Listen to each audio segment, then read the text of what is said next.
wabarakatuh, Kak. Nah, bertemu lagi sama Ibu. Semoga Kakak senantiasa beserta keluarga dalam keadaan sehat walafiat ya, Kak ya. Oke, kita lanjut lagi. Kita hari ini akan belajar bahasa Arab ya. Bahasa Arab hari ini materinya tentang isim isyarah.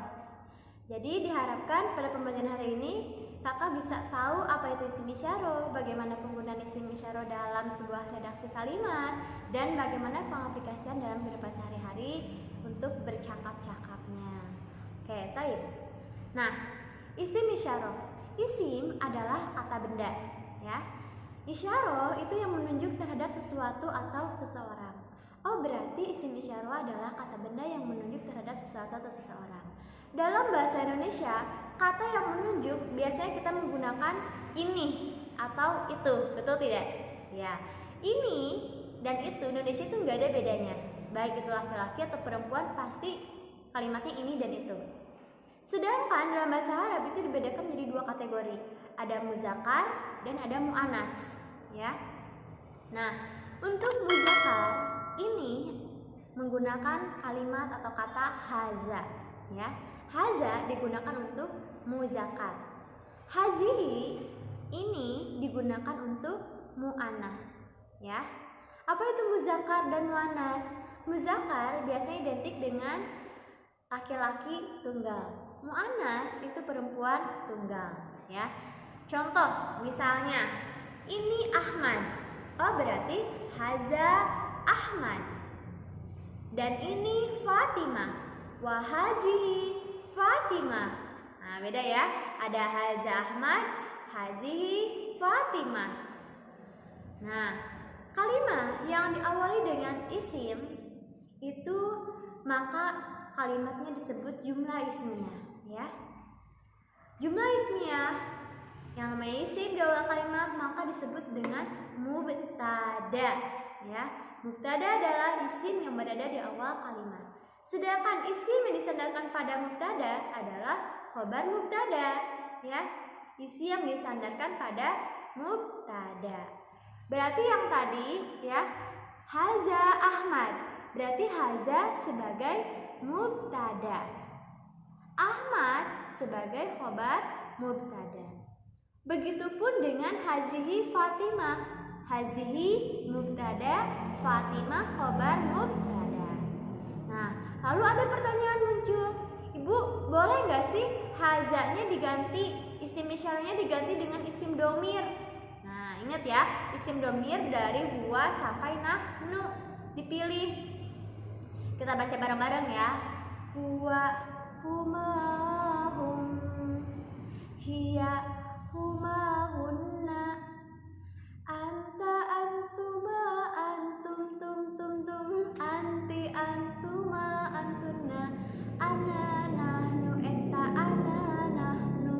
Oke, mau huwa, huma, hum, hiya, huma, hunna, anta, antuma, antum, anti, antuma, antunna, ana, nahnu. Boleh ya.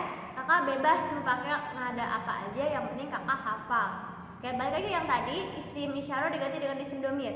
Misalnya, dia Ahmad, berarti huwa Ahmad.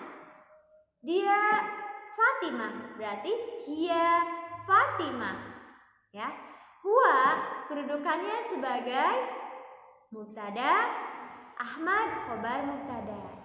Hiya juga sama mubtada, Fatimah sebagai khobar mubtada, ya. Oke. Dapat diperoleh kesimpulan, isim adalah kata benda. Kata benda mencakup benda mati atau benda hidup. Benda hidup berarti manusia, hewan, tumbuhan. Benda mati, benda-benda yang ada di sekitar kita. Itu termasuk kategori isim. Lalu ada isim isyarah. Isim isyarah adalah kata tunjuk terhadap sesuatu atau seseorang. Berarti isim isyarah bisa digunakan untuk menunjuk pada benda mati atau benda hidup. Lalu ada isim domir. Isim domir adalah kata ganti. Yang namanya kata ganti ini hanya berlaku pada benda hidup saja, ya, manusia biasanya seseorang. Nah, apabila isim isyarah di awal kalimat, maka kedudukannya sebagai mubtada. Mubtada itu harus rofa. Nah, isim yang disandarkan pada mubtada maka disebut khobar atau disebut juga khobar mubtada. Ayo kita lihat contoh pada tabel berikut. Nah, di sini ada beberapa kolom. Kolom yang sebelah kanan itu ada muzakkar dan di bawahnya muannas. Muzakkar ingat yang menunjuk terhadap laki-laki. Ya. Lalu ada isim isyarah. Isim isyarah kita bisa menggunakan haza untuk muzakkar atau hazihi untuk muannas. Haza atau hazihi itu artinya ini. Selain haza hazihi, isim isyarah juga bisa menggunakan zalik, zalika dan tilka yang artinya itu. Nah, kita lihat ya. Haza Ahmad. Haza itu adalah isim isyarah yang berada di awal kalimat, maka kedudukannya sebagai mubtada. Ahmad itu adalah isim. Isimnya nama benda ya. Yang disandarkan pada mubtada berarti disebut khobar. Ini laki-laki ya, Ahmad. Maksudnya ini Ahmad. Lalu hazi Fatimah sudah dijelaskan tadi ya, kalau perempuan pakainya hazihi. Nah, contoh yang kedua, haza kitabun. Kitab, buku, ini dikategorikan sebagai muzakkar. Ciri dari muzakkar itu tidak ada ta marbutohnya. Berbeda dengan sa'ah. Sa'ah artinya jam. Lihat kalimatnya, sa'atun ada ta marbutoh. Bulet titik 2 itu namanya ta marbutoh. Nah, sa'atun ta marbutoh itu menandakan ciri muannas. Makanya kata tunjuk hazanya diganti kalau sa'atun menjadi hazihi sa'atun. Begitupun dengan zalika dan tilka. Zalika untuk menunjuk pada sesuatu yang muzakkar, tilka untuk menunjuk pada muannas. Zalika Ahmad, itu Ahmad. Tilka Fatimah, itu Fatimah. Nah, itu ya. Lalu di sampingnya, isim isyarah itu bisa diganti dengan isim domir. Isim domir yang dari anak, dari huwa sampai nahnu yang tadi ya. Nah, kita lihat. Huwa Ahmad, ini sudah dijelaskan. Bisa diganti misalnya jadi anta. Anta mudarisun, kamu seorang guru. Atau anta tobibun, kamu seorang dokter. Laki-laki kalau anta kan. Mudarisun juga sama guru laki-laki. Nah, jika guru perempuan, maka mudarisun diberi tambahan tak marbuto di akhirnya menjadi mudarisatun. Anti mudarisatun, kamu seorang guru perempuan. Nah, seperti itu ya Kak ya. Nah, ini tabel untuk memudahkan dalam penggunaan contoh-contohnya.